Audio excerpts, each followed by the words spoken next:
స్వచ్ఛమైన కుంకుమ వెనుక ఉన్నటువంటి సైన్స్ గురించి చెప్పుకుందాం. నమస్కారం. మీరు రోజు వాడే కుంకుమ స్వచ్ఛమైనదేనా? మార్కెట్లో దొరికే రంగుల కుంకుమకు మన పూర్వీకులు వాడినటువంటి అసలైన కుంకుమకు చాలా తేడా ఉందని గమనించండి. ఆ తేడా ఏంటంటే దాని వెనుకున్న సైన్స్ ఏంటన్నది నేను ఈ వీడియోలో చెప్తాను.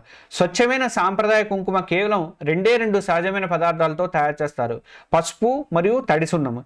పసుపు ఒక అద్భుతమైనటువంటి ఔషధము. ఇందులో కర్కుమిన్ అనే శక్తివంతమైనటువంటి యాంటీ యాక్సిడెంట్ ఉంది. యాంటీ ఇన్ఫ్లమేటరీ గుణాలు అనేవి దీంట్లో ఉంటాయి. ఇది చర్మానికి చాలా మేలు చేస్తుంది.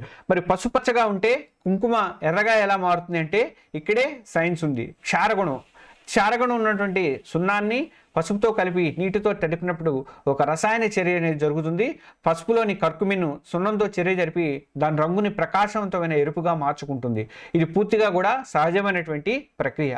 కానీ చాలా జాగ్రత్తగా ఉండాలి. ఈ రోజుల్లో మార్కెట్లో దొరికేటువంటి చౌక అయినటువంటి కుంకుమల్లో ఎర్రని రంగు కోసం ప్రమాదకరమైనటువంటి సింథటిక్ రంగులు, లెడ్, మెర్క్యూరీ, సల్ఫైడ్ లాంటి రసాయనాలు కలుపుతున్నారు. వీటి వల్ల చర్మం మీద అలర్జీలు కానీ దురద, మంట లాంటివి వస్తున్నాయి. మన సాంప్రదాయం యొక్క పూర్తి ప్రయోజనాలు మీరు పొందాలి అనుకుంటే పసుపుతో సహజంగా తయారు చేసినటువంటి స్వచ్ఛమైన కుంకుమను మాత్రమే వాడటం ముఖ్యం. వీలైతే ఇంట్లోనే చేసుకోవడం అన్నింటికంటే ఉత్తమం. ఈ ముఖ్యమైన సమాచారాన్ని అందరితో షేర్ చేసుకోండి. మరిన్ని విషయాల కోసం మన మహర్షి భక్తిపీఠం ఛానల్ని ఫాలో అవ్వండి.